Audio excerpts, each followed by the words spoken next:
giving a good Yes. role of the man Edward Regis, True. serviceman, Mm-hmm. loyal, Mm-hmm. dedicated, and kind.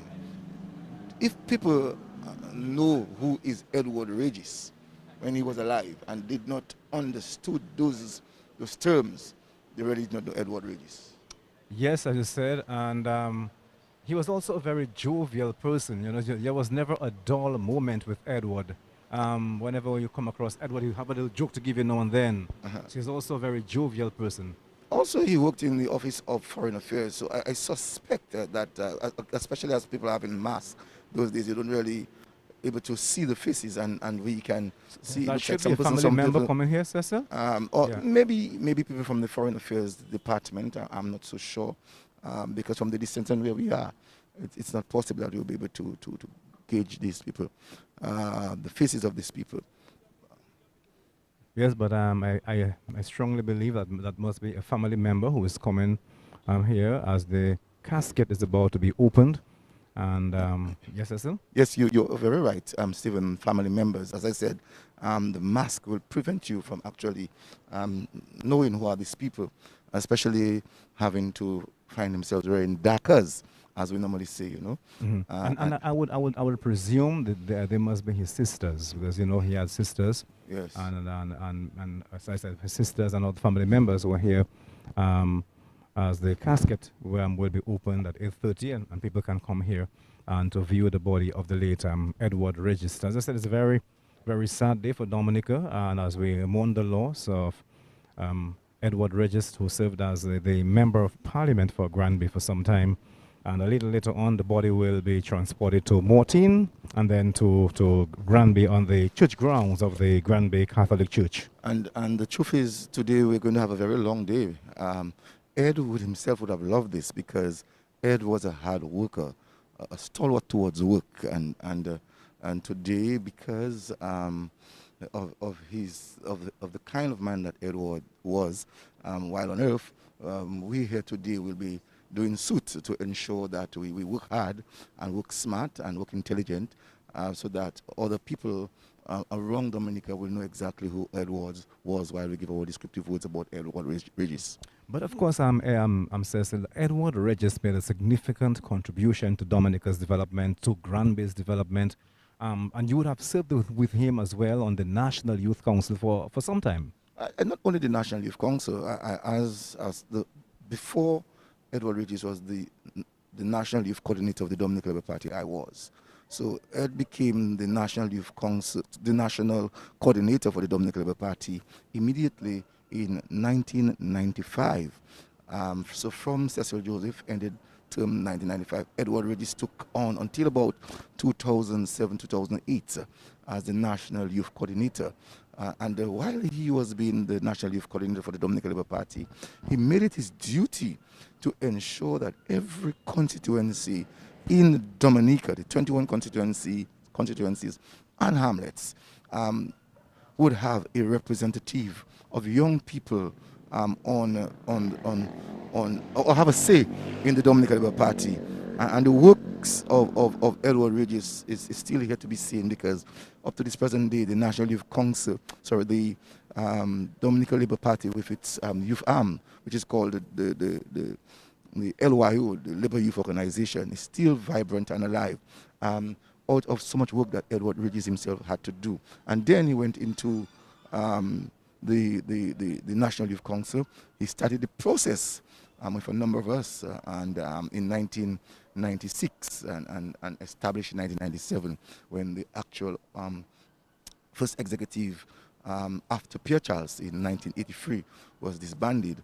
We saw that the man. Okay, and as you speak, Cecil, the casket is opened, and we're seeing the staff members of Gentle Rest just ensuring that everything is okay as the casket is opened, and people can now begin to view the body of the late Edward Regis. And as this is done, of course, Cecil, we can see the family members are holding each other the sister, I suspect it's the sisters, and they are the Yes. first For the, ones to view the body and I think you might be viewing the body for the very first for the time, first time, and and you can see them hugging each other. Very sad day indeed. solemn day. Solemn, Yes. and they're standing there, and I suspect that might be his brother as well, Cecil, if I'm not. Yes. So they have come closer to the casket, And and touching. they're touching him, Yes. and I can feel the pain, Cecil, that they're feeling right now. Well, you can feel the pain. A second ago, I felt that I would be go down in tears, just to see Edward And you can see them laying. patting each other's back Yes. and just viewing the body, and a very solemn moment, a very sad moment for family members and friends and the close associates and the people of Granby. I can imagine later on in Grand Bay, how the people, especially Montine, when they see Edward in that situation, how they would express. I can almost be sure today that we'll see quite a number of persons breaking down in tears because they're good friend. First of all, they're very good friend because we were there last week and a number of people were telling us that outside of him being the parliamentary representative, that he was always in Montine, a very good friend of the people of Montine. So still there is one particular sister who has never stopped touching his body since they have opened the casket. Yes. And she's touching his head.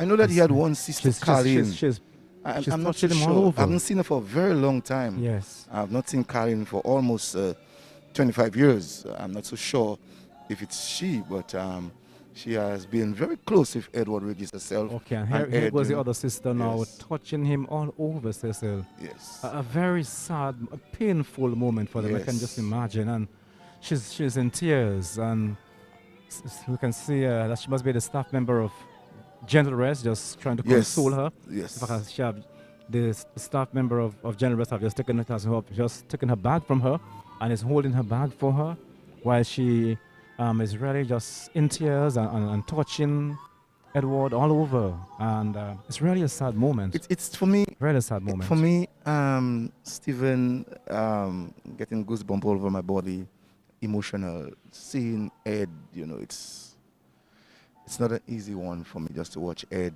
For so long that we both worked together Wow. as partners at Yes. DBS Radio. He was also shop steward at DBS Radio during his stint that he worked at DBS Radio for some 8 years. We worked in the political field together. We worked as national president while he was in the head of the National Council. We worked together. We visited a few countries together. We shared some telling moments together, and so it's not one of sweetness to see Ed lying here today, and so we're seeing the sisters now Yeah. moving away. They're moving away, and they're having a seat.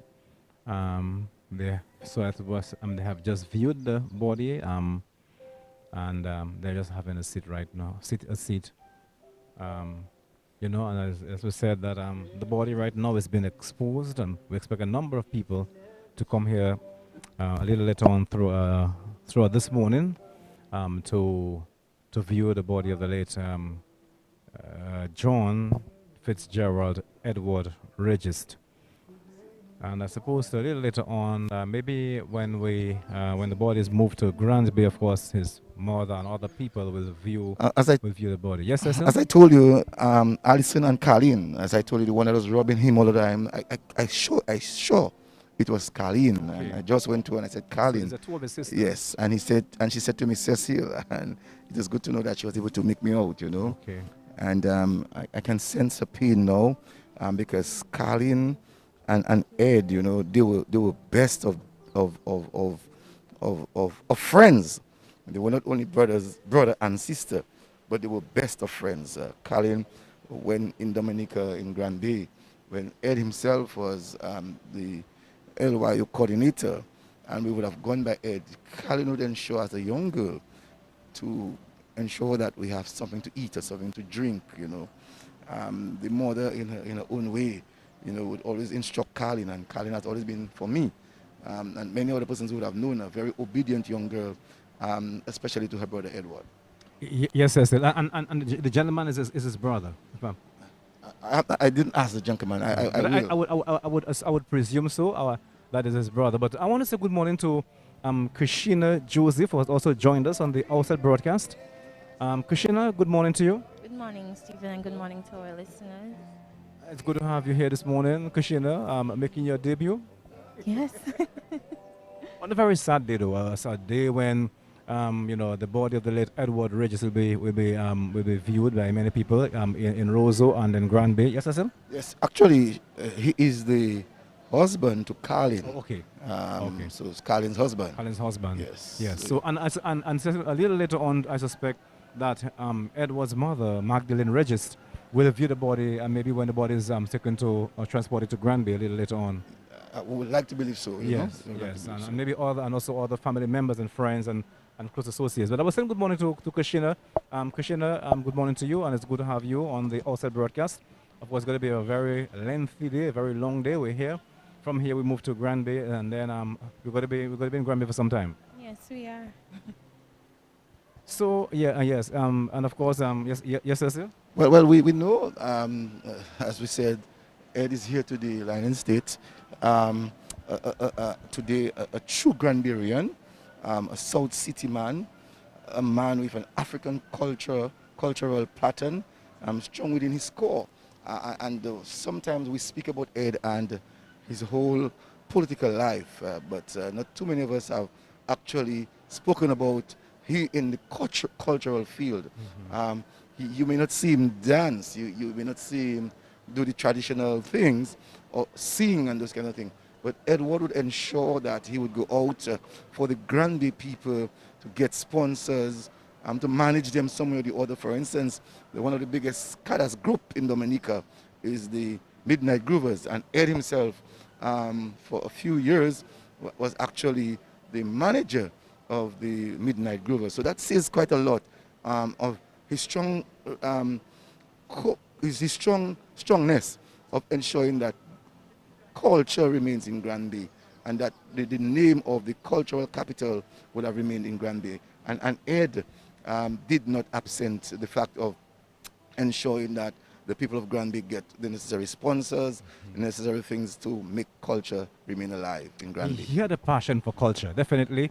And even on the program that we did, the 1 hour documentary yesterday, which we aired on Edward Regist, we heard that the program director, Ivona, was saying that at carnival time, that Ed would ensure that he jumped carnival in Granby. So even while he was at DBS and he would have, be on outside broadcasts during carnival time, he would ensure that he would have to ensure that he would have been in Granby at carnival time. He wanted to ensure that Granby, his presence was felt in Granby all the time. And of course, not only carnival time, but also during independence time, during different cultural activities. And Christian, I can imagine as a young lady, doing the production on Edward Regis during the few weeks. I wonder what you told yourself, hearing all of these people speaking on Edward Regis, just calling people and having to speak to them. How did it impact you, your life, when putting together the production of Edward Regis? Well, Mr. Joseph, I can tell you that doing this production and the research, I found out that he was a man of service. Hence the reason why we called it Edward Regis, a man of service. Everybody had just that to say. If one thing resonated with everybody, is that he was a man of service. He did for others without even thinking about himself. Not everything we could put in the 1 hour documentary. His mother said in the interview that when he would get things for his birthday, he would take that and not keep it for himself. He would give it to somebody he thinks that's in need. Somebody else said that he would use his salary to pay for people's school fees, he would give them his own bus money and then look to see where he gets a ride to go home, to ensure that he was just that. He was a man of service. He gave to others before even thinking about himself. And of course, when I went to Granby, to interview his mother and to interview other people, and when we spoke to people in the village, there's one person who told me, after the hurricane, that Ed was helping everybody to fix their house. And he didn't even fix his house. I said, no. He said, yes, Ed would help a lot of people in Grand Bay to fix their house. And he remained last because he believed in putting people first. And he took the back seat. So the person was saying to me, boy, he was a selfless man. And he was a man of service. And that's why Kashenda said that we had to name the program A Man of Service. And indeed, Ed was a man of service. He looked out for other people. And even in the interview with his mother, she said the same thing, that he would always ask, what about the other person? Even while, somebody, maybe he got things for himself, he would think of, how can I help the other person? What can I give to the other person? And he did not do these things, Stephen, just because he wanted to do it. He did it with a passion. He did not do it for any political rationale. And that is why, even when he ran in the year 2019, history will have it that in general elections in Grand Bay, it has gotten the most votes ever. 1,542. That says of the junkerman, Pierre Charles, who was an iconic name in Grand Bay. The most that he received was 1,420 in 1995. His wife, that is Justina Charles, received 1,436. That is in 2014 when she ran for the Dominican Labour Party. And Edward Registe came in 2019 and capped this with 1,542. So that says of the devotion that he had to people, and people in return in the Grand constituency extended that love and care to him. As we speak, we can see one or two people are coming in. I suspect they're coming in to view the body of the late Edward Registe. Okay, with this gentleman who was acknowledged the presence of the family and is standing. So he's the first person, Cecil, we're seeing, who has viewed the body of the late Edward Registe. We can see another lady is coming. Again, everyone is wearing their mask and observing all of the protocols. And so people are just beginning. People are walking in right now to view the body. And this lady, and I know very well, she's a vendor Yes. on the Bayfront. It tells you, the kind of impact that Ed created among everybody, So this young lady, she's from Tibo, but her service to people is giving people what is deserving of them through vending. Now, you mentioned Edward Registe worked at DBS, Cecil. He worked as a broadcaster at DBS from the 1st of October 2001 till January of 2008. So he worked for 7 years with us at DBS. And it was really a pleasure, Cecil, working with him. And as I said, that there was never a dull moment with Ed. And every time he would come to work, we would get a joke. Yes. Always get a joke. But he was a very loving person, very kind individual.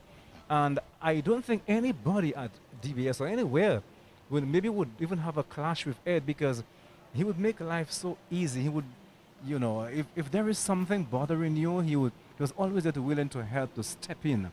And as I said, it was for me a pleasure working with Ed while he worked at DBS for the past 7 years. From DBS, but before he left, I should say that he was the shop steward of DBS Radio. And there are a few times that, from management, that things would not have gone right, and that he would step in and speak with management. And that's one of the things that I loved about him, that he did not see the first tool as going towards the main office of the union, but he would step in and speak to management to see how best the situation can be solved. And many times when they think otherwise, he would then approach the union to see how best and feasible that it would be. I remember a situation with Wadix, and he had to surpass that of the union and went to the Prime Minister to ensure that Wadix would be where he is today. So it says, in terms of giving service, that Ed was not looking as to who you are, where you came from, your color of your skin, or the complexion of your skin. Ed would have really looked out for you. I wouldn't be surprised if this person came in there, and Stephen, she would have done that for him. Oh yes, she's a stalwart of the Dominican Labour Party, and she's crying. Yes, she's in tears, but She came here with her trumpet, and she blew that trumpet, Kushina. She blew that trumpet as a mark of respect, saluting Edward Registe, and then she broke down in tears. And it Um, really does speak to the type of person that he was, because It's a mark of saying, remember when Edward Regis would have chaired the meetings of the Dominican That's Labour right. Party? That's right. He would have said, blow your horns, Yes, Liberite. That's right. And then you'd hear that, And she came And she here came with, in here with her, that. her Yes. horn, a trumpet, and she Yes. blew that horn And as a mark of respect. He says, I can imagine what she maybe was saying, my brother Edward, I want to salute you. and hoping you that you'd have heard this. You have made your time on earth, Yes. and therefore now it's the time to go home to rest. You have made your contribution. I salute you. And she blew that trumpet. Yes, and what I'm proud about it.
As part of. We just saw UD John just As we speak, visiting. we can see Father Reginald Lafleur is making his way to view the bodies. Father Reginald Lafleur is right now has just walked in. And as I said, since we expect a number of people to come here this morning. Oh, In fact, yes. we're going to be here until 10, right? Yes, 10 o'clock. 10 o'clock. Because from 10 we have to make our way to Grande, to Mortin. But as we speak, we see Father Reginald Lafleur is now acknowledging the members of the family, and is going to view the body of Edward, the late Edward Registe. But as I was saying earlier on, Cecil, following his stint at DBS, Edward worked as the PRO of Dowasco, and he served as the PRO of Dowasco from November 2011 to December 2019. And he served as the public relations officer for that company for some time. We will know at DBS Radio in terms of Ed's ability in promoting, sensitizing, informing the general public of matters of the Wasco, from water in reference to when a tank would be Commissioned. not functioning, Right. or when to be commissioned, to Projects that they were upcoming. when cutting of waters would be, why. He was a real true patriot of the Wasco, the company, Dominica Water Sewage Company. He was a real true patriot, and from his work, when he left to go into politics, we have not since then seen that in the Wasco, where someone would be really readily available to speak to the media about the issues of the Wasco. And Ed, I'm sure, has left a template for many other people to really follow, in that of an institution that provides service to the public. And I must tell you, Mr. Joseph, he was very professional and efficient in his job. Because if you would call him, he would never tell you, oh, I need to get the information, call me back. He would always be ready. And he would start and he would say, are you ready? Are you recording? When you tell him yes, he would tell you, okay, 5, 4, 3, 2, 1. And he starts in that voice. That voice that everybody just has to listen to. It was so powerful. And he was very professional at Wasco. When I read the biography of Edward Registe, I questioned where did he get time to do all of that? Because apart from his job, at DBS and Wasco, he was very much also involved in the National Youth Council early prior to that, but he was also very much involved in the village council, because he served as chairman of the council for 2 terms, Cecil. In fact, he served the Granby Village Council for 4 terms, from September 16, 2005 to 31st December 2020. And he served as chairman for 2 terms, from September 14, 2014 to December 31, 2020. So he was very much involved in the community, very much involved in village council activities. And apart from that too, he also served on the board of directors of the credit union. So you wonder, this guy was very much involved in his community.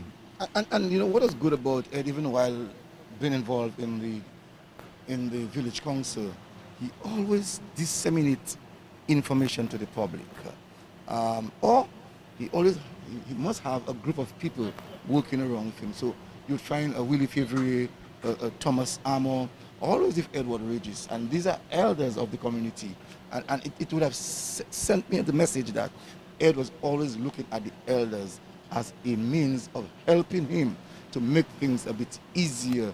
And so while we are talking about he had so many things to do, you have to mark that point that he used the experience and the energy of the elder folks of his community to ensure that some of these things are materialized. Yes, to work along with him, And he also worked with a number of young people as well in the community, So yes, I think he worked generally with everybody in the community. I mean, to have served the village council for all those years and to serve for 2 terms as chairman of the council and to be involved in the credit union in his community. In fact, in 2011, he was elected vice president of the board of directors of the credit union, and he served as director on the board of the credit union until his death. So he served for quite some time on the board of the credit union, and he did so up until his death. And we can also see that Ed was very instrumental in the re-establishment of the National Youth Council, which was disbanded by Dame Eugenia Charles, their soul of blessed memory, lived on, and he took that presidency from that of the man Pierre Charles, who was then from Granby himself. As we're seeing this, I'm seeing another young lady. I know her very well from the Roseland North constituency, and she would have had very close contact with Ed during the time as National Youth Coordinator, having to speak with him and to see the things that she would be able to do in the constituency of Roseland North. And, yes. And also too, we just see one of our co-workers. She too has been involved in the process of young people. That is Annadale Jacob. She has been very much involved in the St. Joseph constituency in ensuring that young people is represented, and Edward would have played an important and integral role in ensuring that things of that nature is being captured by her. Yes. And again, it speaks to wanting traditions to continue because you would target the youth. And he had a way of speaking with the youth and getting them involved. Because not everybody that is a bit older can relate to young people. And even as he left what we would define as youth, he was still very an important figure to young people. I can see now the young man from the Pilitsavan constituency who works in fisheries, a very close friend of Edward Regis. I can imagine what's going through his mind now. You can see how he's staring towards Edward while he's laying in the coffin there. And he's there for a while. Maybe and just shook his head and left, trying to wonder, is that really fair to life? Yes, Mr. Joseph. And sometimes we do question God as to why this person and at that time. But we can just reflect on his life. He lived for 50 years. But during his 50 years, he did so much. And in that so much, one of the things that I look up towards Ed for in terms of young people is the National Youth Council. As I was saying earlier on, in 1996, work started to really have the establishment or the re-establishment of the National Youth Council, and the inaugural phase of the National Youth Council actually was blessed in summer of 1997. And that's something you are a part of? And that I was part of in that period. I remembered when Ed and myself and Steve and a number of us had to go out in the mid-90s to sensitize people to be part and parcel of an organization that will help them to resemble young people, an organization that would be there like a union to the young people. And so we did quite a lot with Edward Regis. Yes, Mr. Joseph. But just tell us, you were very integral in that as well. Tell us how Ed reacted, maybe why he got involved, what was his reasoning. You can tell us, just looking back on that time. Ed at the time, as a young man from Granby, we know I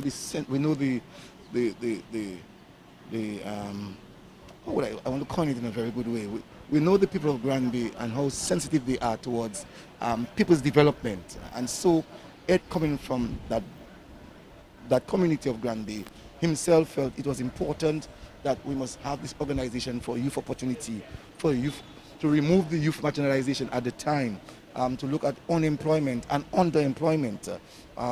He looked at youth to be involved in politics and youth to be involved in business. So Ed felt, when we all started, this was basically our motto to really help, and our objective to really help the young people to get more opportunities. And so Ed himself, whenever he spoke to young people at gatherings, wherever in Dominica, in communities in Dominica, in the Caribbean, outside of the world. I remembered when we started work there about in 1998 to start the National Youth Council all over again in St. Lucia. People like Alexis Armstrong, who is now, I think, in Africa working. Soon from now, he'll be back into the Caribbean to work from the level of CARICOM. And so Edward Regis, went out to the Caribbean and ensured that we would establish, something that would help us. And that was, he wanted to establish the Caribbean Federation for young people, for youth.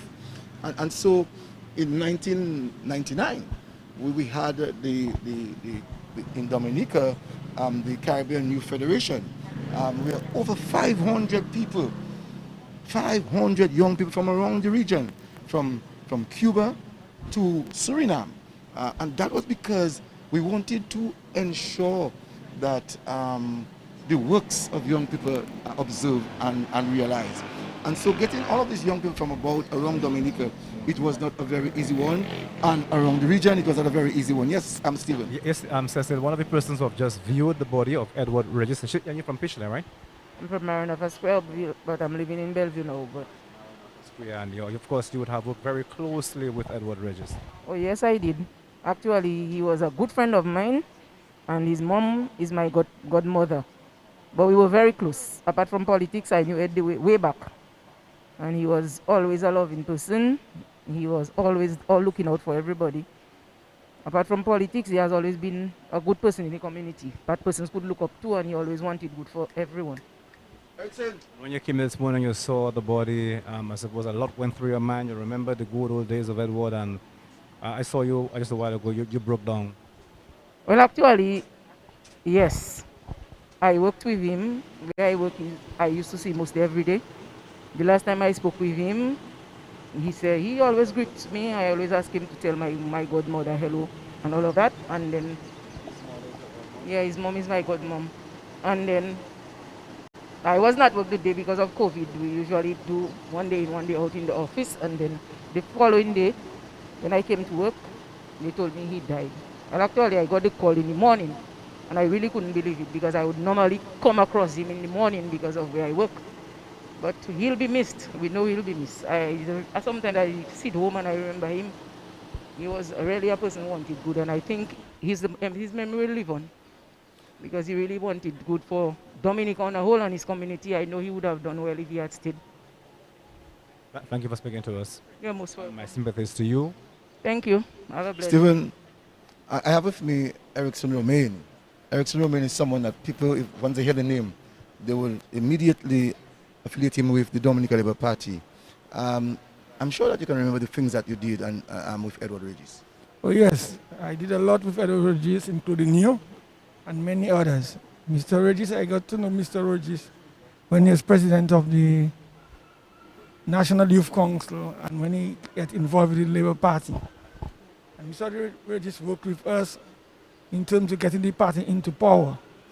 Mr. Regis is a man, I know his heart he have a very big heart. Sometimes when he was working at Dawasco, he would call me and tell me, Erickson, come to me, I have somebody there, can I help you, the person? I would always immediately go and assist him. I know Mr. Regis had the heart of the country and the Dominican Labour Party, including especially the stalwarts of the Labour Party. I know he'll be very missed. I mean, when I heard the news, I actually just shut off my phone because I think I couldn't deal with it at the time.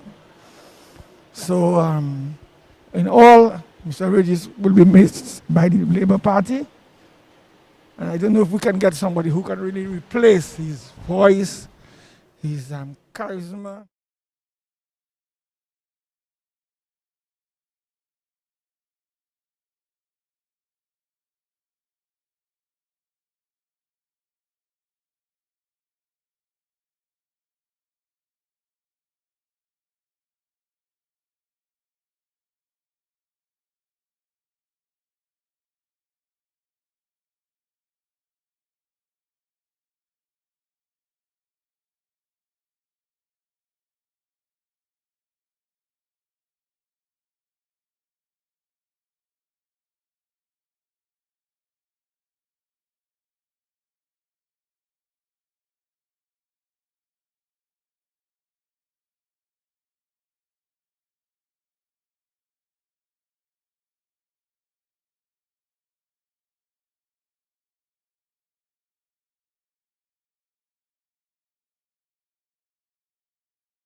We never saw that materialize because then Edward left and get into national politics. That is the kind of man that Edward was. You know, would go out there and seek, ask, and beg. Yes, and we just want to remind our listeners that you can also view this line of the body at the Windsor Park on our Facebook page and YouTube channel at DBS Radio. And as I was saying earlier on in reference to Ed and the National Youth Council, in 1999, or I should say 1998,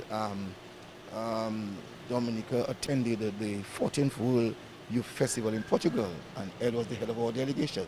At the time, he was again the president of the National Youth Council, bringing some 20 odd young people to Portugal. And in 1999, we also, I should say in 1997, sorry, we went to Cuba, where a number of young people actually, over again 20 odd people, to include that of Antonio Moses, a police officer today, Father Branca John, visited Cuba and actually lived with families in Cuba and come to have a better understanding of the life of people in Cuba. Another aspect of Edward Rich's life we should also mention, Cecil, is that of his involvement in church activities. When we listened to the program again, the 1 hour documentary we did on Edward Regis, and we heard Reverend Father Branca John mentioning the fact that Ed was very much involved in church, and sometimes even when he doesn't have the time to do other things, and when Father Branca John said he wanted somebody to teach catechism, and Ed said he's willing to, he can do it, and Father John said but he doesn't have the time to do it, but he would just show that he was very much involved in church activities, and every Sunday he would be at Mass. And we heard Father Branca John say that he will miss him at Mass because he was so much involved in church, and not only in terms of his political life, but also in church. I come to understand, as you're saying that, Stephen, I now understand why on a Sunday, if there's any activity in the early days of the Dominican Labour Party or the National Youth Council, Ed would ensure that it starts after 2. I now come to understand that he would have had to go to church first before he would have gone into anything political or to anything social.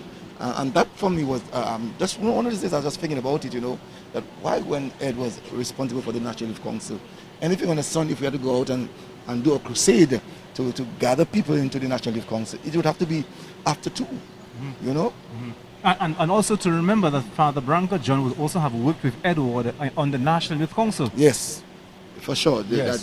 So they work together, as well on the NYC. So, and he as parish priest again, and Edward as the pal rep would, I suppose, would have a very close collaboration, and it would have worked nicely for the development of Grande. Yes, Stephen and Mr. Joseph, and it also speaks to his character, because we grow up, we get older, and friendships may fade, and for whatever reason you may not be as close to certain people, but when you speak to people who knew Ed since his youth, everybody had nothing but kind words to say, and they remained close to him. He was a people's person that kept people close to him, And Ed could not make enemies. Ed's mouth was a loose mouth. We have to talk about that part. Ed would tell you exactly what he thinks. And later on he'll tell you,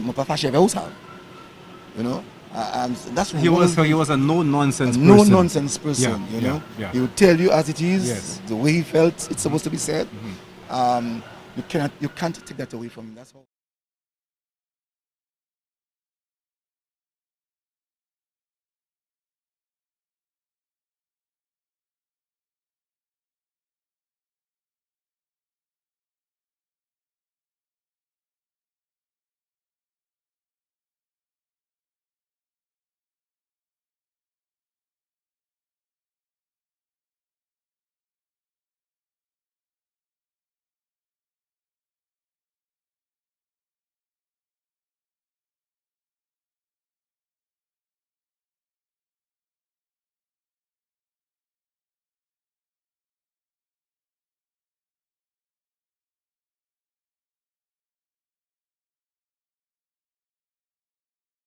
Go-getter, and he was a man with a big heart. And there's something that you also missed out. A man who loves his party. Yes. We must not forget that. Yes. I mean, I saw a video, I saw pictures of his 50th birthday. Yes. Where he was at his office, and they must have had a very nice party for him at his office. And you could see Ed enjoying himself. And one of the things that Ed would have ensured that he would have carried to a party, or ensure that the party has, is what? Tell me. Gin. I mean, Ed loved his gin. I mean, don't take it away from Ed. And that's a good thing about Ed. He knew when to separate certain things. So when it comes from the party hard, Ed kept party hard. And sometimes I Yeah, would say to yeah, him, yeah. Ed, because the gene has sugar, And for God is south. I said, don't worry that man, just drink more water, man. And Ed had a way of making you understand the things that he loved. And when he is in his party, my brother, and he's in his party mood, Ed, every second you'd see him with his gene. So he also loved a good time. Loved a good time. No taking away from him. I mean, and that's why when you would have seen him on the political platforms, that he would have been so jovial, he would have been so happy, because that is just who he was. And we mentioned too that he was also very much involved in the Labour Party, Cecil, and he would have chaired many of the Labour Party's conventions and activities. And one would something which would resonate and stay with people is when they hear Ed on the platform and shouting the word Labour. It was incredible. Yes, I remember, I think, he did it in such a particular way that would stay with you. This is his love for his political party. And I need to say that Roosevelt's Carrot has a way to identify certain traits or habits or talents of people, and because prior to Edward chairing every political party meeting before 2000, Ed was not doing that. That was not the forte of Ed. But from the very moment that Roosevelt's Carrot became the Prime Minister, party leader, Edward Regis did the chairing of every of those meetings. And what would sound out, as you said, is that vocal cord that of voice, Ed saying Labour. Labour. I Yes. saw one person try this, and that's the mode of Milia.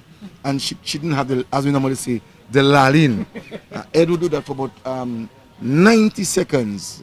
And when you reach on the la, he doesn't end. It's Labour. And one will remember Ed for that because he had a particular way of doing it. Yes. And when he would chair the Labour Party meetings and conventions and rallies, and I think that many people will remember Ed for that as well. But as I said, he was a political stalwart. He was very passionate and a very loving individual. And I know that the people of Grant Bay, Cecil, they're going to miss this. They're going to miss Edward. And I can well imagine when we travel to Mortain and we go to the Grand Bay Catholic Church a little later on for the viewing of Edward Regis, that a number of people who will turn out later on to view Edward's body. Yes, Stephen, and we know they've lost somebody that they've looked up to, that they loved. Even before he was their parliamentary representative, his love for his people and his community did not only manifest because he was running on a Dominican Labour Party ticket. It was always there. And I'm pretty sure they will miss that. And like a lot of them told us, it's going to be hard to find somebody like Ed. Yes, Cecil. Yes, Kishina. But there, as we speak, as I said, people are still coming in slowly to view the body of Edward Regis. We're going to be here until 10 this morning. From 10 o'clock, then we travel to Mortain. And Ed, I just want to say that Ed is now with legends like former President Dr. Nicholas J.O. Liverpool, that's right, yes. Former President of Dominica, as I said, Pierre Charles, former Prime Minister, Emmanuel Loblack, founder of the Dominican Labour Party and trade unionism in Dominica, Matutu, who is a cultural icon in Grand Bay, John Fabian, former minister, also Pierre Charles, the late Pierre Charles. The late Pierre Charles, I said that, and Patrick Henderson. Yeah. Patrick Henderson himself was a cultural and sporting icon in Grand Bay. Charles Gregor, who was chairman of DALCA and also chairman of the village council. Raylan St. Louis, who himself ran for the Dominican Labour Party in 1961 until I think 1970, when Fidel actually beat him at that election. And we know that in Grand Bay have some outstanding people. And also with people like Juliana Henderson, who won the Grand Bay seat for the Freedom Party in 1980. 1980, yes. So one remember people like that, who have made a contribution to Granby. And you mentioned a few names there. John Fabian, who was Minister for Health and who served as Minister for Health and also pilot for Granby. Who died also the late Pierre Charles. I think Ed might be the second PAL rep who died in while serving in political office. Pierre Charles. Pierre Charles was the for first, Granby, in Granby. and then no Edward Edward Regis. Registe. Yeah. So Edward will be the second member of parliament who died while serving the people As a matter of Granby. fact, in 2009, John Fabian fell ill and did not contest the general election. And Justina Charles came in 2009, and she ran for the Dominican Labour Party for the first time. And then after Edward Regis, and Ed, as you rightly said, passed while serving the people of Granby. But in 1975, Cecil, Avon Kazimi won that seat the Granby seat for the Dominican Freedom Party. That was in 1975. But in 1980 we had Juliana Henderson, and since 1985, that Granby seat have remained with Labour. Labour has voted. People of Granby have voted Labour since 85 or consistently. Yes, consistently. Yes, because prior to that, from 1961 to 1970, yes, the PAL rep was Raylan St. Luce. Right. And in 1970, we saw that Ralph Stanley Fidel won for the Freedom Party. That's right. And Raylan Patrick St. Louis was the second. He got some 607 votes for the Liberal Labour Party, and Bennett John Rose got some 49 votes for the Dominican Labour Party. So there was a split between the Dominican Labour Party and the Liberal Labour Party. And so Fidel won by 1,214 votes. At the time, in 1970, it should be said that the areas that the PAL rep represented was Tetmon, Pishley, Mortin, Granby, Dibic, Bacatel, Forseja, Petit Savan. It was a very wide constituency at that time. We have Petit Savan and Granby. It's split in two. But in those days, in 1970, it was that huge. There. So it was Bagatelle, Petit Savan, Stowe, Dubic, Forseja, and Granby. And some person may want to wonder what date was the election in 1970. It was on the 26th of October, 1970. And as I said, there was the Dominican Labour Party with the shoe, the Liberal Labour Party with the heart, the Dominican Freedom Party with the hands. And these were the candidates that actually ran in that general election of 1970.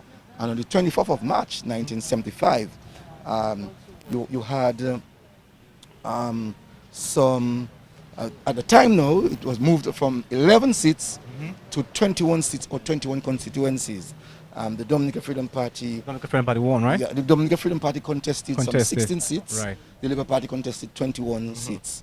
And there was also what was called the Progressive Labour Party, who contested 8 seats at that time.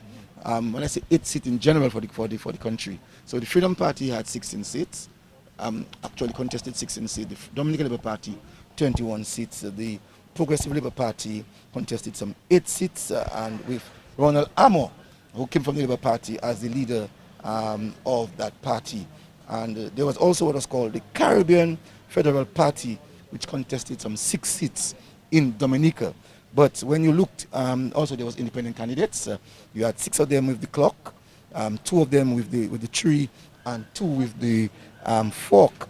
And then, in reference to the general election in Granby, you had Avon Anthony Kazimi. That's right. Who won for the Freedom Party. Yeah. And that was in 75. And that was in 75. Yes. And at that time, in 75, the period of Dominican independence, Avon Kazimi from Granby, the consciousness of Avon Kazimi, the people of Granby ensured that they told the parliamentary representative that he, Avon Kazimi, should support the Dominican Labour Party to fight for independence for Dominica. So Avon Kazimi won that seat in 1975. Now in 1980, the Freedom Party also won the Granby seat, and this time it was Juliana Henderson. Juliana Henderson. Yes. She contested for the Freedom Party, and she won the Grand Bay seat. And for the very first time, Pierre Charles ran, and he had some 504 votes. He actually ran for the Dominican Liberation Movement. Some persons might have forgotten that. In those days, we say about the left and the DLM, which is the Dominican Liberation Movement. Yeah. No, not DEMLAB. No, the Dominican Liberation Movement. Okay. That was the Alliance. We call them the Alliance. Okay. Headed by Afatan Mate. He was the party leader. At that time, he ran for the Wesley constituency, if I remember well. And Paul Alexander ran for DEMLAB. And Alcendo ran for the Dominican Labour Party. Now, if you have to look at the votes of the Dominican Labour Party, the DEMLAB, which is the Democratic Labour Party, and the Dominican Alliance, the Dominican Liberation Movement, if you look at all of their votes put together, they would have won the Freedom Party by an overwhelming number, with Paul Alexander getting some 410 votes for DEMLAB. Pierre Charles, as I said, got 504 votes for the Alliance, and Alcendo got 114 votes. So just imagine, that would have been 1,000 votes already versus the 671 of the Freedom Party. But, as Fit put it, that the Juliana Henderson of the Freedom Party won that election. And as we said, since 1985, that the people of Grand Bay have voted for Labour. And then in 1985, what we saw was that there were some three parties that ran the election in Grand Bay. So we had the Dominican Freedom Party with the hand, the Dominican Labour Party, led by Michael Douglas in 1985, for those of us who would have forgotten, and the Dominican Progressive Party, or the Dominican Progressive Force. At the beginning, that's what it was called, the Dominican Progressive Force. It was then the leader at the time of the Dominican Progressive Force was Leonard Papi Baptiste. Correct. Correct. And the candidates who ran in Grand Bay was Pierre Charles, Juliana Henderson, and Andrew Carbon. And Pierre Charles emerged the winner with some 990 votes for the shoe. Juliana Henderson, the Freedom Party, some 826, representing the Dominican Freedom Party, the hand, and Andrew Carbon representing the Dominican Progressive Force, getting 5 votes. And this, at the time, the symbol was the hammer. Right, and from 1985, Pierre Charles won the elections on 4 occasions. So he won in 1990, 1995, and 2000. And so we need to say on the 28th of May, in 1990, there were 3 political parties that ran the elections in Grand Bay: the Dominican Freedom Party, the Dominican Labour Party, and the Dominican Progressive Party. Their name has now changed from Force to Party. And Pierre Charles again won, and he won with a landslide victory with 1,173 votes for the Dominican Labour Party.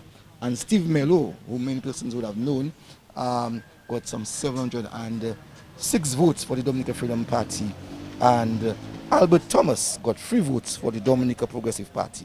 In 1995, 12th of June, 3 political parties again contested the Grand Bay constituency. At that time now, you had the Dominican Labour Party, the Dominican Freedom Party, and for the very first time, the United Workers' Party.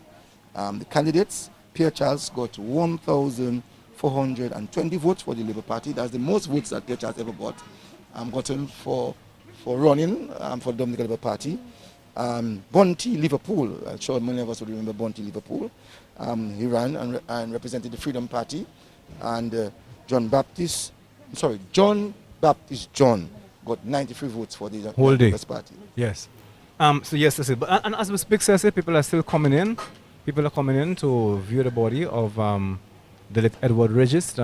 People are coming in, acknowledging the family members who are here present or sitting, and then they're viewing the body of the late Edward Registe. As I said, we'll be here, Cecil, until 10 o'clock. It's by my watch. It's 90 minutes after 9. And as Cecil, you mentioned, you're talking about the Grand Bay constituency, and then so Pierre Charles would have won the elections in 1985, 1990, 1995, and 2000, and then in 2005, John Fabian. Before we go to 2005, it need to be said that again, as you said, rightly said, that Pierre Charles won that constituency, but with a smaller margin. It's a smaller margin. I think in the first one he got 1,420. With a smaller margin, he got 1,341 votes for the Dominican Labour Party in 2000. And again, John Baptist John, he increased his vote from the 93 to 203 votes for the United Workers' Party. And then Peter Lublack got 124 votes for the Dominican Freedom Party. And as Faith put it, Pierre Charles on the 6th of January 2004, he passed on, and there was a by-election on April 5th, 2004, which, as you said, John Fabian, yes, emerged the winner. That's right. Yes. And at that time, it should be said that the 4 parties actually contested that election. They were the Dominican Labour Party, the SHU, the Dominican Freedom Party, the Dominican Reform Party, they had the Heart, the United Workers' Party, the SAW, and the Dominican Progressive Party having the Hammer. So 4 parties in that by-election on April 5th, 2004, with John Fabian emerging the winner with 1,155 votes for the Dominican Labour Party. Frankie Crazy T Bellot, some people may have forgotten that he went into politics. After politics, he ran for the United Workers' Party, and he got some 215 votes. And Ernest Tavernier, some 14 votes for the Dominican Progressive Force. Dominican Progressive Party. And John Liverpool ran for the Dominican Reform Party. And so you would have seen now in 2004, after Pierre Charles passed on, we saw some 4 parties ran the election, and John Fabian emerged the winner. As we're speaking, we're seeing a person from Grand Bay who works, I think, on the port, making a way now to visit a parliamentary. Just came from viewing the body. No, she's just from. She's going to view the body. Oh. Yes, I think she's. No, she's here. Maybe just view the body. Just view the body. Yes. Yeah. And so says and then now, so in 2009 now. 2005. From 2005, there's John Fabian. But John Fabian served as Minister for Health and also the Padre for Grand Bay from 2005. And 2005, we had 2 parties contesting the elections. May 5th, it was 5-5-5. 5th of May 2005. That's the first time the Honorable Roosevelt Skerrit ran as the political leader of the Dominican Labour Party. Just saw one of co-workers, Ms. Joseph. She maybe couldn't bear it, she's crying. Come in and have a view of her co-worker. She's a member of the Foreign Affairs Ministry. And you can see a few of them here. She must have been very close with Ed. Yes. So she's right now. She's in tears. Yes, you can well imagine. Tears, yeah. But then says that in 2009, Justina Charles won the seat in 2009 for the Dominican Labour Party. And as we said earlier on, that John Fabian did not contest the 2009 election because he was ill. And he fell ill in October of 2009 and died in June 22nd, 2012. It's not an easy moment for the Ministry of Foreign Affairs. Yeah, because you can see them here now, they're crying. A couple of the staff members are here and they've just viewed the body. Oh my God, this is amazing. All of them are crying. They're all in tears. Oh my God, this is amazing. All the members of staff of that ministry, because they've just came there and they've just viewed the body of Edward Registe. Oh my God, look one's actually falling. They cannot. They're all in tears, and as I said, it's a very sad day for many people. Because of course they would have worked very closely with Edward in the Ministry of Foreign Affairs, and they have just came from viewing the body, and they're all in tears. It's all in tears. But of course, a hard moment for them. They're just remembering the very good moments that they had with Ed. That's right. The talks, the conversations, the things that they would have done together, and working to ensure that they establish not only a good relationship, but to help Dominica to build, And so it's something I tell people that when we hear of death in a family, and I tell people, you do not feel it until it happens to a mother, a father, a brother, a sister, somebody you're very close to. And when that happens, and whenever I hear of death, I always think of my deceased mother, my deceased father. Because, and I always tell people, I know what you're going through because I have been through it.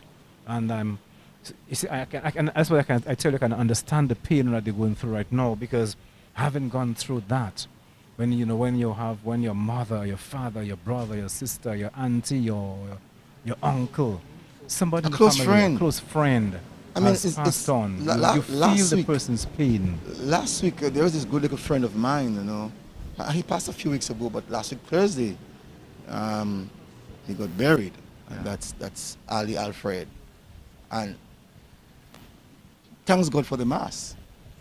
Thanks God for the mass and having to wear my glasses, so no one actually saw me crying.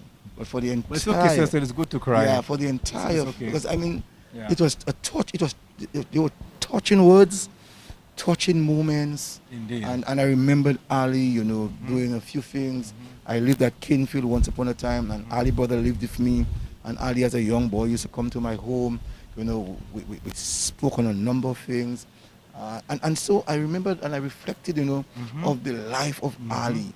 And I'm like, oh my God, why so soon? And as you said, Krishna, earlier on, sometimes we question God. But, God knows best. True. He knows why he has Edward Regis here today and not somebody else. One day, it's going to be either of us. If it's one thing that will happen, Stephen, is that we will die. What we need to have is the hope when after death, where we're going next. That's right. And that's why we have to do everything we can while we're on earth to live a good life, and to be loving, to be kind, to be always there for each other, to help each other. I always say that, I always say, Cecil, that we know the date, our birth date, we know the date that we are born, but not the day when the Almighty will call us home. No one knows that date. No one knows that date. No one knows that date. And on that date, I know that when it happens, that people who are alive, the living ones, that they will have so much to say that, why did he call you home at that time? But only he knows why. And I'm seeing as we're speaking, and, every half an hour, yeah, I'm seeing the change of guards, Right. And now we just saw the change of guards with two other police officers are actually now one to the head and one to the feet of Edward Regis' coffin. And The because casket, one thing yes. I like here today is the fact that this thing is well organized. The people greeting the family members, and then they go into Edward Regis' body and pay their last respects. And I like the flow, very well organized. I love the flow, and that's of great importance, organization, because Ed himself wasn't in confusion. Ed was a guy who loved to organize things and loved to see things become pretty if they were ugly. He was a very organized individual, very organized, And in speaking to Honorable Ian Douglas, that's one of the things that he said. All of the meetings, conventions, Mr. Regis would have been involved from the very beginning until the end. He would organize everything from the water that the people attended would drink to the venue. He would make sure the mics were in the correct position himself. He was really, truly an organized person, and he liked things to flow freely. So it's really nice indeed to see that today is well organized. The setup is something that he would most likely approve of, and everything is flowing well. And as you're saying this, yes, you can go ahead, I Christine. just wanted to have a quick word here with Carlisle. John Baptist, who is here. Of course, Carlisle, you are here. Good morning to you. Hi, morning, Stephen. And you're busy having a few photos. Definitely. It's a very sad moment today, Carlisle. Well, yes, indeed, of course. I've known Ed for quite a while. He been in the media, National Youth Council, and the various other entities that he has worked in Dominica. And that morning, when I heard Ivona breaking the news, it came as a real shock to me and, of course, to other persons in Dominica. And it's a sad day for us. Another parliamentary representative for the Granby constituency has gone in office. To the Granby people, I say hold strong. Death is inevitable, and that is the hallmark of it. At the end of the day, is how we live our lives, and we can know. We know that Ed has been a people's person, a community man, a selfless man, And rest in peace, my brother.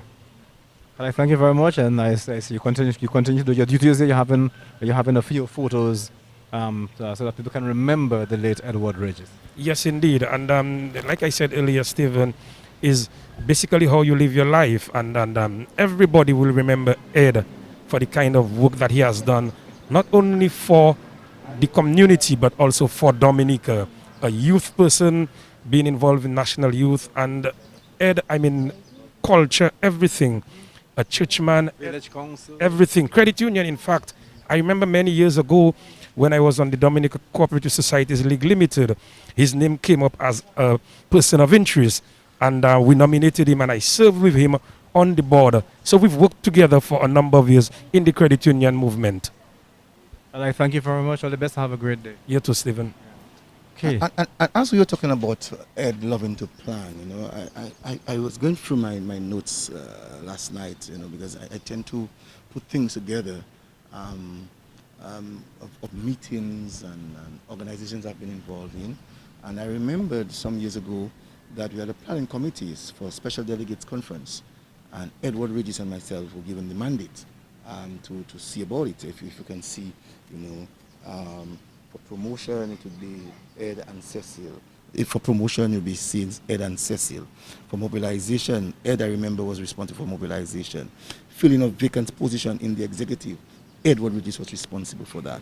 Registration of delegates, Ed was responsible for that. So it tells you that Ed had a forte. Ed had a love for organization and to get it done well. And so the party itself saw the value of Edward Regis, gave him to do quite a lot in reference to organization. Indeed, and so Cecil, as we were saying earlier on, that in 2009, then Justina Charles came in as the parrot for Granby, and she served until in 2014. She also won the elections in 2014. Of course, you would know that she also contested with people like James Alexander, the late James Alexander, and that was in 2014. But in 2009, after John Fabian served as the power rep, Justina Charles came in. Yes, Justina Charles came in on December 18th. That's the very first time we heard of elections during the Christmas period, 7 days before Christmas. And I remember a heavy talk came about, and the Labour Party was saying that we are going to give you a Labour Party present 7 days before the 25th. And so December 18th, 2009, 4 political parties contested the Granby election. The Dominica Labour Party, the Dominica Reform Party, the United Workers Party, and the Dominica Progressive Party. Justina Charles emerged the winner for the Dominica Labour Party with 1,350 votes. Leandra Paquette Luis got 119 votes for the United Workers Party, and Harrian Martin Henry got 19 votes for the Dominica Progressive Force, the Dominica Reform Party, and Lyndon Peter got 9 votes for the Dominica Progressive Party. And it was in 2014 again, December 8th, 2014, some 5 years later, that we saw 2 political parties contested, the Dominica Labour Party and the United Workers Party, where Justina again won, and that's when at the time she got the highest number of votes of 1,426 for the Dominica Labour Party, and James Alexander got 365 votes for the United Workers Party. That was in 2014. And then came 2019, and it was a resounding victory for the late Edward Registe. 2019, 2 political parties contested, the Dominica Labour Party and the United Workers Party. Edward Regis got 1,542 votes, got over 89% of the vote casted, and Net Paquette got 211 votes. That, as we know, in December of 2019, and we saw Ed, as I said earlier on, getting the highest number of votes in the Granby constituency. That's right. And then from Ed served as the PAL rep. After that election victory, the member of parliament for Granby, of course, from 2019 until his death, until he died on the 1st of September 2021. Right, and that's important now that the Dominican Labour Party and any other political party will now be thinking of a by-elections. As we know, the Constitution makes provision within 90 days of someone passing or resigning as parliamentary representative would be able to have a by-election within that period of 90 days. Yes, and I'm hearing a few people, of course, expressing interest in contesting the seat.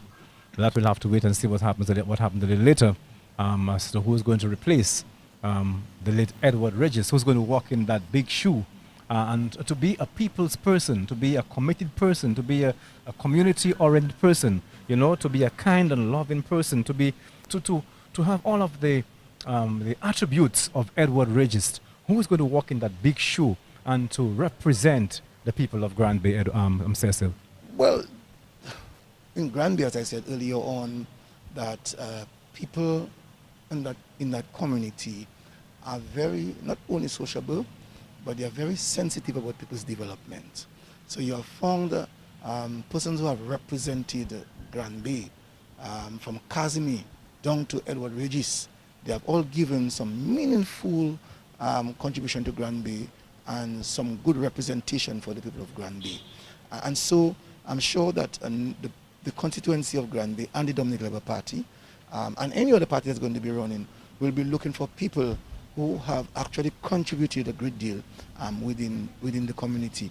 And I'm sure that at the end of the day, that the best man will win. It's been said that the Granby constituency is a bastion of that of the Labour Party, and it's most likely, as we speak as of today, looking at the results of the last election, that again the Labour Party will emerge winner whenever it is called. And of course, when we talk of Granby, we also have to speak of a number of hamlets in the community. We can speak of Hagley, Picadoo, Mortine, Tetmon, Palmis, Grand Colibri, Dubic, Pishley, Pedita, and so a number of communities, the number of hamlets, Cecil, which forms part of Granby. Because Granby is a very wide community, Kushina. So, and we should remember, though, too, that those communities that you have called a while ago, Stephen, they were all once upon a time estates. That's right. So Mortine, Hagley, yes. Picadoo, yeah. Mortine, Tetmon, Palimiste, Peditin, yes. Nelson, Stowe, all of these were estates. And they were named after the owner of the estates. Yes, So people need to know that. It's important right. that. So, for example, where's his body will be taken to Mortine, and I just said Mortine was an estate, right. And it was named. Mortine was named after the owner of that estate. It must also be said in reference to Geneva. So we call all of these names, but we did not include Geneva. Right. Geneva has had a strong history. From way back in 1700, where persons purchased, and we remember that one of the persons who purchased the Geneva estate, I think his name was something Bertrand. I'm trying to remember, but something Bertrand. Anthony Bertrand. Anthony Bertrand. Yes. And when he purchased, he actually had a French background, but had a very strong connection of English, and of the English, and lived in Sweden, Geneva. Switzerland, Geneva. Switzerland, yes. Geneva, and so he named the estate after Switzerland. After Switzerland. That's right. Yes. And people need to know about that. So, and then we found out that in 1949, Mr. Nassif, Elias Nassif, right. Purchased Geneva Estate. Geneva Estate. And we know too of that revolution there on the Geneva Estate, which happened, Cecil. Yes, they actually, from my recollection, I know three.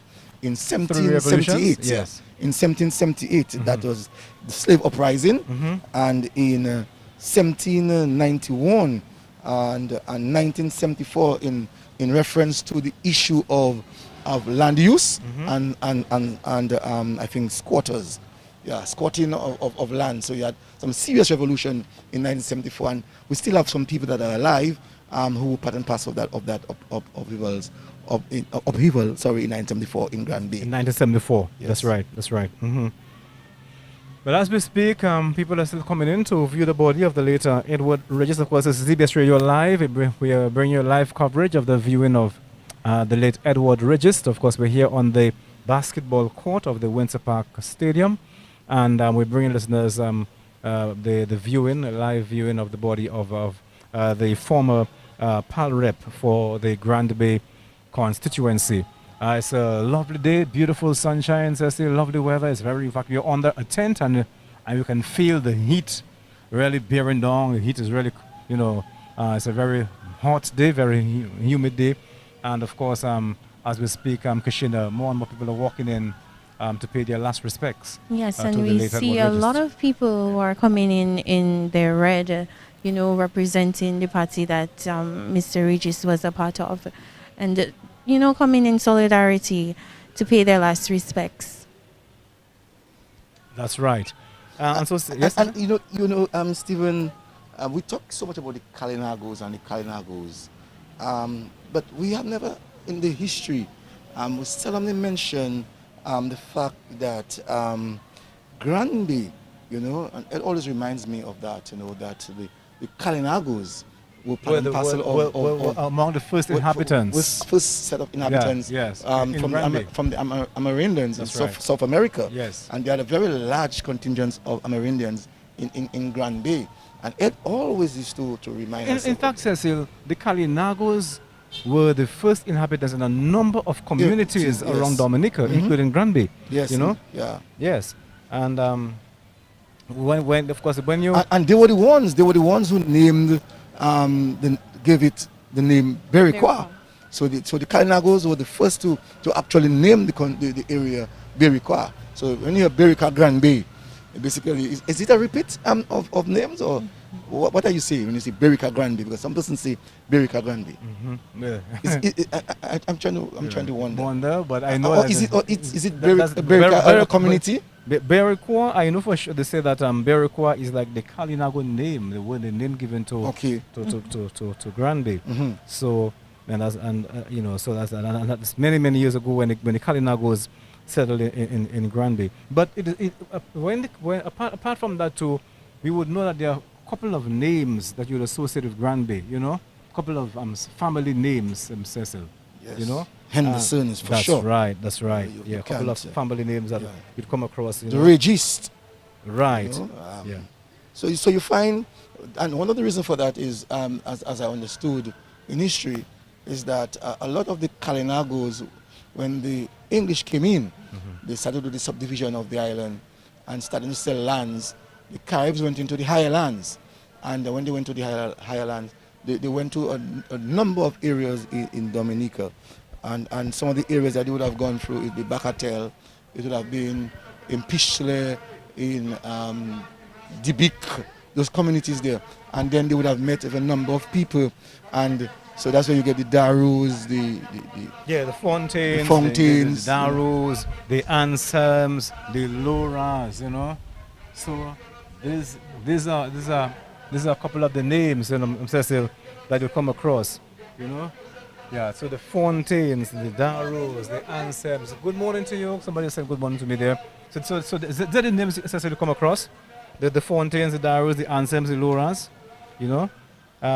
of course, a couple of the surnames we come across in Grand Bay and the neighboring communities of Bagatelle, Fonseja, Stowe, and Dubic, and the southern communities. And if you look at these people, for instance, a lot of the Darus, they have these Kalinago features, the hair themselves, the hair texture itself. When you look at it, when you look at some of the fountains, not all of the fountains, but most of the fountains, you'll find that they too have some of the Kalinago features. And it is telling, it is really telling, and you can sense that the mixture of the whites in some of these communities, especially with surnames like Anselms, they have a higher complexion, and the Loras have a higher complexion than that of maybe the Darus, you know, will have a darker complexion with cool hair like that of the Kalinago people. Earlier on, you were asking about Berikwa, and according to my notes, it says Grand Bay, known officially as Berikwa, is a village in the south of Dominica, and is the largest settlement in the parish of St. Patrick. So Grand Bay, known officially as Berikwa. Yeah. Yeah. And you know, while I was making my research outside of Grand Bay, that there are 10 parishes. Would you be able to tell me a community that has one parish? A community? Yes, one community. A community in Dominica who has a parish for itself. A community in Dominica? Yes. We have 10 parishes. Yeah, we have 10 parishes. But out of the 10 parishes, there's one parish that has only one community. Nothing else added to it. Nothing else added to it. Let's put your mic up. No, you don't know. No, you're making a guess, Kishin. Yeah, I'm guessing Sophia. You're wrong, Yeah, Stephen. okay. Grande? You're wrong, Stephen. Only community, no, did you know that Point Michel is the only community that has a parish of its own? Oh, okay. St. Luke. Okay. St. Luke's. St. Luke's. No other community has St. Luke's. No other community is within St. Luke's. Okay. So did you know? That's a did you know? No, you know. I did not know. Now I know. Yes, you know. Yes. In making my research, I found that out, you know, and that's amazing, you know. Yeah, but a couple of the other hamlets in Grand Bay, Mabouché, you know, And Hagli. that's where he was from. Yeah, Mabouché, that's right. Hagli. You have Wavin Banan, you have Powell, and you know, couple of them. You have Back Street. Couple of the other hamlets in Grand Bay. Grand Bay is a very wide you can community. maybe know the difference between the settlers of long ago. It sounds almost Kalinago French, you know, Hagli, Wavin Banan, you know, Mortin. You know, you could sense the Mortin songs like French, you know. Petit Savan songs more or less like French, you know. The English would not say petit. Remember that after the Kalinagos, the French people came to settle in these communities, you know. Right. They came to settle in and they intermingled with the Kalinagos. So that's why when somebody tell me, some people say to me, "But you look Kalinago." I said, "But of course I'm Kalinago because my grandmother, my grandmother's mother was a Kalinago, and therefore I have the Kalinago features, you know." And as I said, one have to remember too that the Kalinagos were the first inhabitants in a number of communities in Dominica. And before 1763, when the British took over Dominica, we remember that there was this guy, Janot Roll. That's right. Who came from Martinique. He's a Frenchman, and he got a big plot in the Grand Bay area. And he erected this huge cross. This huge cross. The Belle Croix. Yeah. Belle Croix. The Belle Croix, yes. Yes. Right, Belle Croix. at the top of Lally. Yes, Belle Croix. Yeah. But I'm sure you would have known that prior to the Belle Croix, that he put quite a lot of cross. Yes. You know, crosses around the country. Sorry, around Grand Bay. Wooden crosses. crosses. Yeah. And the Kalinago people did not like it, and No. they went and they all destroyed them, and that's when he decided that he was going to place a concrete wooden crosses with is it concrete, concrete cross? Yes, yeah, you right know? in the top of Lally. Yeah, and it's called Belle Croix. Yeah, it's called La Belle Croix. La Belle Croix. That's right. Yes, That's right. Yeah, you know? and So- of course he was from the neighboring Martinique. Martinique. Yes, from Martinique. Janot Rule. Yes. Yes. Kashina, if you did not know, now you know history. and you know, it must be known that Janot Rule, outside of acquiring land in Dominica, that he was one of the persons who really helped in colonization of Dominica, of one of the first blacks, really, who helped in the process of colonizing an island. And Janot Rule played an integral role in that, you know. That's right, Cecil. You seem to know your history very well. That's good. I mean, I know of this. I know of what you're saying there because you know, when I do my deed, you know, I have to do a lot of research, and what you're saying, you're quite correct. You know, and we all have to do a little research now and then to educate ourselves about the history of Dominica. Yeah, Janot Rule. I can buy the did you know on Janot Rule. Yes. So yes, but just as we are here, we're speaking, Cecil. More people are coming in. But my watch is 10 minutes before 10. We have to leave there at 10 to make our way to Mortain. More people are walking in. They're not walking in large numbers, but they're walking in, they're coming in, 2 by 2, 3 by 3. Send two police officers. And they have to observe the protocols, the health protocols, the sanitizing their hands, wearing of masks. Two police officers just came in. One is Andy Joseph and the other one is Faswa. Yes, and of course, people are paying their last respect there to the late Edward Registe. Yes. And as I said, today is sunny, but still very solemn. The music in the background of that of Whitney Houston is talking about the melody of love. And if you talk about the melody of love, you know what. Can you imagine putting melody of love in song? And I speak to you? That was Edward Regis, I just looked at husband and wife, Job Joseph. He too was a very good friend of Edward Regis, part of the Labour Party of the Roseau North constituency. And he has been part of the movement of young people. And so we just saw himself and his wife, just visiting the body of Edward Regis. I'm also seeing Minchi Burton. Minchington Burton. Yeah, Minchington Burton. Director of Forestry? Yes, and before that, I'm seeing Taggy, a good friend at DBS Radio. No, this is Roy Clifton. Roy Clifton, better known as Taggy. Yes. In his last respects. Yes. So a number of persons here are coming in to pay their last respect here. And as I said, from here we head to Mortain. The body will be exposed on the Mortain playing field. Just so, and it beats herself, And then last respects. a little later on, the body will be taken to the church grounds or the Grand Bay Catholic Church grounds on the basketball court. And people will also have another opportunity to view the body in Grand Bay. And this evening, Cecil, there is a week. So people will be coming again to pay their last respects, to the late Edward Regis. Tomorrow morning at 8:30, the body will be lying in state at the State House. And you're seeing some staff members of the Wasco, yes, coming in to pay their last respects. As we said, he worked for some time. time. He worked for some time in the Wasco for some 7 years. Yes. And of course, in our program, we had the manager of Dowasco, Mr. Bernard Etinoff, talking about how he had a very good relationship with Edward, and they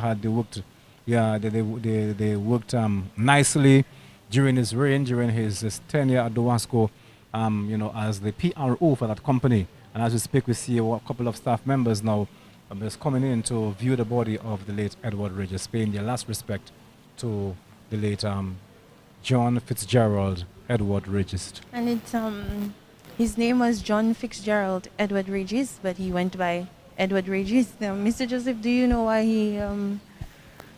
It's like me. I have a first name, but in my growing up, I've chosen to remove that first name and put it as my middle name, and so I suspect the same thing with Edward Regis. Let's speak to this gentleman who has just viewed the body of Edward Regis. Good morning to you. Yes, good morning. And your name? Job Joseph. Okay, Job, and you have just viewed the body of Edward Regis. Yeah. I came there for more than one reasons, He was a friend of mine, all right? And actually, about 4 days before his passing, he and I spoke about having a boxing committee in Granby. Actually, he helped me to raise funds to see if we could develop more clubs around Dominica. And in that fund, when we collect it, we'll buy gears and give it to different communities. And seeing that he's passed, I think, in all fairness, his legacy should live on. And I should try to get in touch with someone from that area so we can continue his dream to have boxing in the village of Granby. I'm sure that when you came here, as soon as you got here this morning, you saw the body, something hit you, you felt something touched you. Yeah, that's normal, because you know someone, you don't know he's sick or nothing, young, strapped guy, and he's seeing that he just succumbed to death. Death is a sting. The Bible makes it very clear. You see somebody today and tomorrow you don't see them anymore. And not a matter of that they die, but you're not going to see that person again. So sometimes it have it toll on you sometimes. And you brought it through your loving wife as well? Yeah. Hi, how are you? I'm all right, thank you. Good, everything's okay? Everything is all right, thanks. You came as well to accompany your husband to view the body of Edward? Yeah, to view the body, yes. Yeah. A bit relieved in terms of just seeing his face. He still has this smile on his face, so this leaves me with the memory of the smile. You know, but one thing I will always remember of Mr. Regis is his voice. His voice, that is what that beckons or beckons people to him. You know, so that will stay in memory. Thank you very much. Pleasant day to you guys. All the best. And we have just seen the fire chief, Mr. Josiah Dupe. Mr. Dupe, just visiting the body, paying his last respects to. Oh no, it was the. Sorry, I'm very sorry about that. It's not Josiah Dupe. No, it that's is the Mr. Laville. Okay. So you know, no, it's not Laville either. It's Valentine. No, it's not Valentine either. How could It is so difficult to have when you have on the mask. So difficult to identify. Valerie, people. just saw him moving across. So I Mr. saw the Valerie? walk, Mr. Valerie. Okay. Yes, it was Okay. Mr. Valerie. Okay. It's deputy. Deputy. Yes, Chief of chief of police. When you police. have the mask, it is so difficult to identify Yes. people. From a That's distance- why from a I try distance- not to say who it is Yes. because I am not sure. From you a know? distance, he because he of looked the he looked mask. like Yeah. short as People as, look alike, you know. Yes. And when you put on the mask, because yesterday I saw a friend of mine and I called the person who had on the mask. It wasn't the person at all. so with the mask, I would it have can to really maybe- disguise I would you. have to maybe know wait to see Yeah. they're walking. Some Yeah. persons are recognizing people by the way they walk. There's a Yeah. family of them. Yeah. And in this case, we just made the error. I mean, there's one person that you cannot mistake when even if they have their mask on, is Stephen D. You know, I mean, although you can mistake with Father Elvie Augustine. But we're nearing the end of our broadcast here. We just have about maybe 5 more minutes to go. As when we leave here, we head to Morton. It's going to be a very long day for us. But of course, again, we're doing this as a mark of respect and as we pay tribute to the late John Fitzgerald Edward Registe, who made a significant contribution to Grand Bay, the people of Grand Bay, and to Dominica on a whole. And I know that the people of Mortin are actually waiting. But what I'm trying to imagine is the expressive way in accepting the death of Edward Regis when they would have seen the body. I'm sure that we will see a few persons, you know, in tears. Yeah. I'll be very surprised if I won't, you know. And that's also the thing about death. You hear somebody dies, but when you go to the funeral, you view the body. Sometimes that's when it actually hits you again, because a week might pass, 2 weeks, a month, and you know you start dealing with your grief. But when you see them, you know it's final. That's the last time. You know it's final. They're gone, and I'm sure we will see a lot of. It hits home, Krishna, even more. If you and that person had a very good relationship, you know you had a very good relationship, you remember all the good times. You know, I mean, just imagine, Cecilia and I we had so much good time. And when that person died, you remember all of the good times you had with that person. You know, so it really hit home. I wonder today and tomorrow, you know, especially today, she's not here first. That is Milia Joseph, Denise. And she would have loved to be here She for would sure. have loved you to be know? here, you But know. of course, she's not around to Yeah. be. Yes. But if you have to look at fate, really, I remembered a few weeks ago, just about 3 Tuesdays ago, when we were here, Millie was making the point that she would not like to have been here because of her close relationship with Ed. She would not Yes, want to see yes. the body, Yes. you know.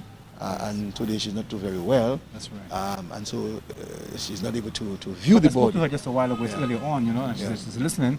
Yeah. So we really want to wish her the best and recovery. But it's just said, Cecil, Amelia and Ed, they had a very niceness, a very closeness. And I can remember when I asked her if she would be willing to do the viewing and the funeral, she told me that she would be able to do the viewing. But she said, Stephen, the funeral? I don't know if I can do the funeral, you know, because... and what she said, because I said, okay, I know it. Because Yes. you and Eddie, you all had a very nice relationship, and you'd not be able to stammer. And it wasn't Uh, just uh, a nice. She Yes. grew up Yes. knowing it. She Oh, knew that's Ed right, her that's right. entire Another life. person that I know that's going to take this hard, outside of Armour Thomas, would be Cleo Lifam. Cleo and Ed, they both had a very strong bond. Yeah. I remember Cleo saying to me, in tears, "You mean Ed don't come and get my tea yet?" I tell him to make the tea for him. When he come up tonight, he will come by A me. couple of the names stood come, come on. People like Michael Henderson. Yes. People like Willie Favre. Yes. You know, a lot of these people who are very close to Edward. Then the Kalinago chief himself, yes, Lorenzo. Yeah. I think Eddie is his godfather. Yeah. And speaking of it, And listening people to the people like Ronald Alcendo. Yes. You know, so these are people who were very close with Ed, you know. So there's people that you can imagine that these people who were so close with him, today when they would have viewed his body, how they would feel. yes. You know? And listening to his death announcement yesterday, it was mentioned that he had 35 godchildren. Yes. He didn't have any biological children, but he had Yes. 35 And you're so correct. godchildren. When I read the death announcement and I saw 35 godchildren, I said, wow. I mean, you know, it just shows how he was. But people would ask him, do you want to be my child's godfather? And he would just say yes. And and to have 35 godchildren, man. And I'm pretty sure it wasn't just, oh, that's my godfather, that's my godchild. No. He would have been They actively involved in Correct, all of Krishna. their lives. Very correct. And I remember the week that he died, the Labour Party had a memorial celebration for him in Grand Bay. And the way that I saw the people of Grand Bay and how solemn they were at that function, it says to me that the Grand Bay people did appreciate Ed Regis. The Grand Bay people did claim Ed Regis as their own because he was like them.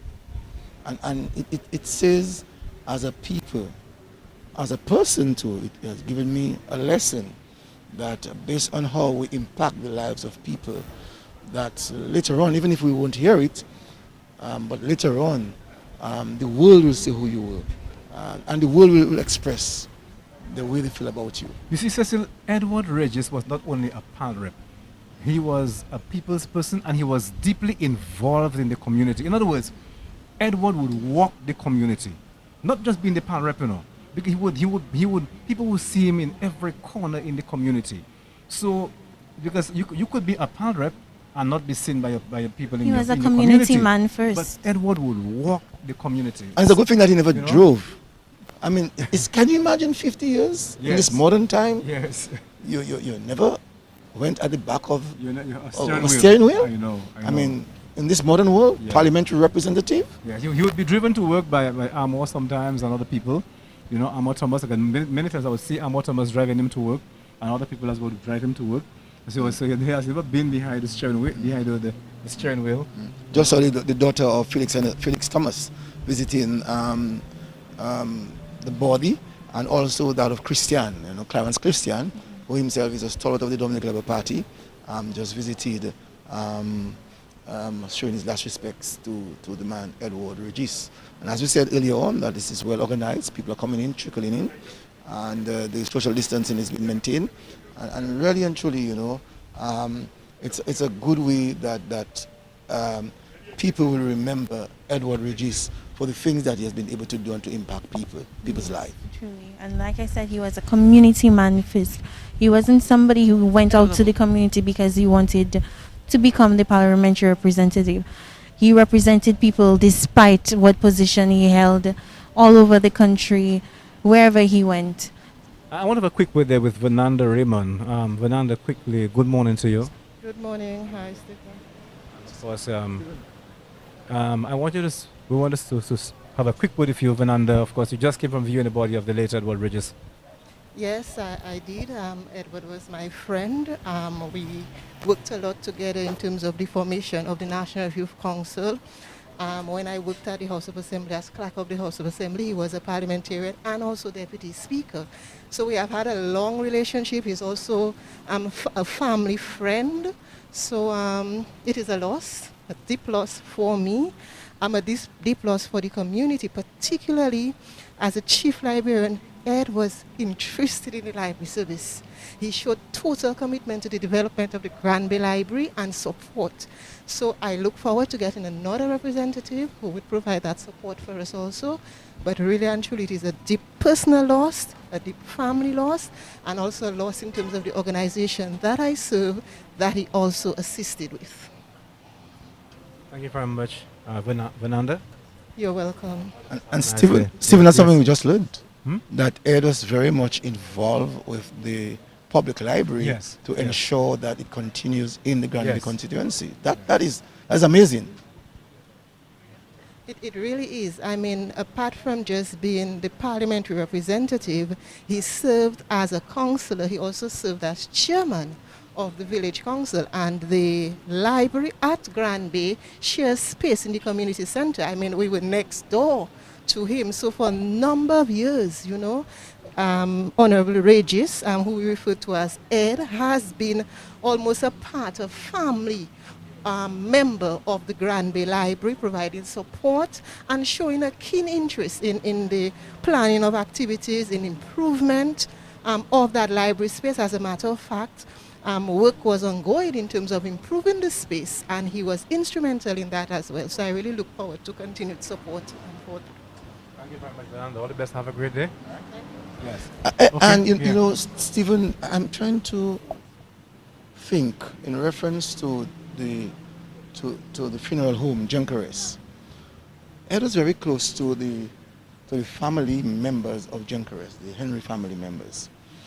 I'm trying to wonder how did they take it, you know, having to give service to the family members of Edward Regis, and to have him here today, and to have him for almost a month and more at the place. I wonder what went into their minds, just having to visit Ed ever so often. I mean, these are not easy moments. Correct. But I suppose they did that, Cecil, with pride, you know? With pride. Because I said Ed was very, like a family member to them. But Cecil, our time is almost up here for us to end here at the stadium, on the basketball court of the stadium, to bring our outside broadcast to a close, as we, right now we're going to make our way to Morton. Of course, between 12 and 1, we'll be back on air from 12 to 1, because the body will be exposed there on the Morton playing field between 12 and 1. We, of course, 12 and 1 will be broadcasting live at 1 o'clock. At 1:15, we come back for news and general announcements. And then later on in the afternoon, we'll be broadcasting again live from the church grounds in Granby to bring listeners live coverage of the viewing of the late John Fitzgerald Edward Registe. And then tomorrow morning we will be bringing listeners live coverage from 8 o'clock. From 8 o'clock tomorrow morning, we'll be at the State House to bring listeners again more coverage of the viewing of the body of the late Edward Registe from 8 o'clock tomorrow morning up till 11. And then we will make our way to Granby to bring listeners live coverage of the funeral service for the late Edward Registe at the Granby Catholic Church on the grounds, on the basketball court of the Granby Catholic Church. Live coverage of the funeral service from 2 o'clock tomorrow afternoon. Live coverage of the funeral service for the late John Fitzgerald Edward Registe. And it must be mentioned too that for 3 days of mourning, the government of Dominica has decided that we have 3 days of half staff for the man Edward Registe. Yes, 3 days of mourning, and of course, I said all flags will be being flown at half staff, and of course, as a mark of respect for the late John Fitzgerald Edward Registe. I'm saying those names now because I've never known those names, Christine. I've only known Ed as Ed or Edward Registe, but now we know his full name, which is John Fitzgerald Edward Registe. Yes. And that's a mouthful, eh? Yes. And it tells me that his mother believed quite a lot in the British. John, British name. Fitzgerald, British name. Edward, British name. And I wonder if the Regis is French. But he was surrounded by strong British names. I'm sure that if you go into the history of the Europeans, you would have found out what a Fitzgerald would have done, what a John would have done, and what a Edward would have done. And I'm pretty sure she knew the meanings of those names because she herself was an educator. Right, and Fitzgerald and John and Edward, as you rightly said, she was an educator, so she would have named her son after some outstanding British citizens. And kudos to the organizers who, who really organized the setting here, Cecil. Lovely setting. You come in one way, you acknowledge the family, you view the body, and you exit the other way. I think this is beautifully done, and we have to give kudos to the organizers who have planned the viewing for Edward Regis here on the basketball court, the forecourt of the Winter Park Stadium. I'm seeing a very good close friend of Edward before we leave. Is coming to visit the body. I'm not so sure she's going to take it, but that of Rhoda, that's Rhoda St. John. Oh, Rhoda St. John. Rhoda St. John has been a very good friend of Edward's. Yes. But she looked, since she stepped in, she looked broken down. Yes. And we see somebody is accompanying her and holding her. I hope she really. Was her husband ready? Yeah. So her husband is escorting her. Prior to 2019 election, in 2014, yes, she worked with Edwards quite a lot in developing organizations within the Dominican Labour Party in various communities. So I know that it's a rough one for her coming to visit Edward Regis, knowing the things that they did together. And there are people who can take it. They will come and view the body, but especially the people that they take it so hard that they will not be able to come here or even go to Mortine or to Grand Bay to view Edward's body. Mm-hmm. Because for them, Edward was so close to them. So while there are people who have the strength, and the courage to view the body, the people, because they are so close. Because I can remember when I was speaking to a lady, she said when her husband died, she said, because of how we were so close, I didn't even have the strength to view my husband's body, on the day of the funeral. And some people can take it, and there are others who just cannot. But it's an emotional moment for many people. It's a sad moment for a lot of people, and those who have seen them, Cecil, those who have walked in here this morning, members of staff from the Ministry of Foreign Affairs and to the WASCO staff and other people who have walked in, who have come in here this morning to pay their last respects. It's really, really a sad day. It's a very emotional day for many people.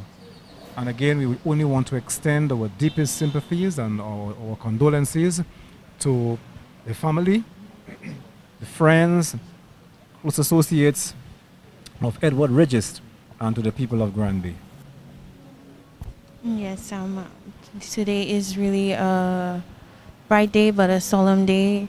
A lot of emotions must be going through people. They may be reminiscing on their time with the late Edward Registe. And I'm sure after the tears, some smiles will come because they know that he's in a better place. And just saying, a good friend of mine, a good friend of Edward himself, he worked together with Edward in the Roseau North constituency, Bertie Gregoire, looking on, he just left, prison officer.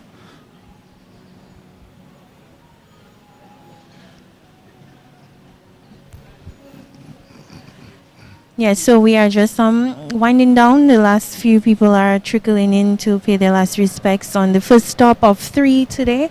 We'll be heading back up to Montine in a few minutes, but it's a little after 10 and we're still here. I'm just giving people the opportunity to come down and pay their last respects. Yes, Kushina, and so let me say on behalf of our outside broadcast team, I want to say a big thank you to James Rodney, was also assisting on the outside broadcast as our cameraman. Of course, we're bringing this live as well on our Facebook page. Also on behalf of our technician, Dean Thomas, and on behalf of you, Cecil Joseph, and you, Kashina Joseph, Stephen D. Just before we go back to Master Control, Cecil, quickly, let's have a quick word with him because with this prison officer. Quickly, because he is just with the body of Ed Regis. Good morning to you, quickly. Morning, I'm Albert Gregor, prison officer. I met Ed through Cecil Joseph in 1998, and honestly, I never regret meeting Ed. Yeah. What kind of person would you say he was? Good, loving person, a good heart. Will take out from his pocket and give to people in need. I really gonna miss him. Yeah, yeah. All right. Thank you very much.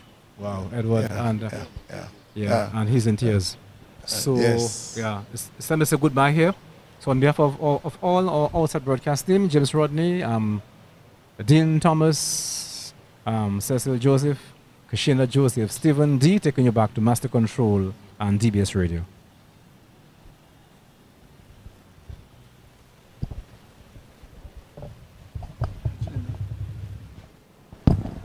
You did a good job. Thank you.